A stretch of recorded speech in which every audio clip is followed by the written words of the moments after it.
How did your parents find out you smoke? I was about 16 and I was sneaking back up to bed after smoking all night when I got the munchies real bad.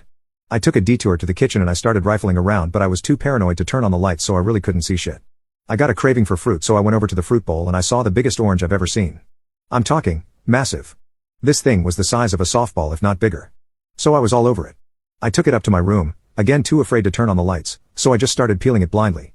I was really struggling, and I even remember stopping to giggle at how I was so stupidly high I couldn't even peel an orange. Fast forward a bit and I finally took the first hard-earned bite and it was just awful. Sour and bitter and everything bad all at once. You know that feeling when you bite into something and it's just not at all what you expected? It's a special kind of disappointment. Instead of just throwing it away and going to sleep, I fought on. I had to eat the orange.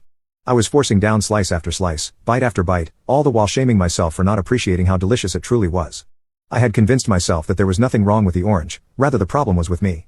My taste buds had been warped by years of exposure to processed sugar and corn syrup and other synthetic treats. How far had I drifted from what Mother Nature intended? Undoubtedly some of my ancestors went their entire lives without tasting something as delicious as an orange. This was a cathartic moment for me. I deserved this suffering. It was the first step on the road to recovery. Eventually I finished and passed out.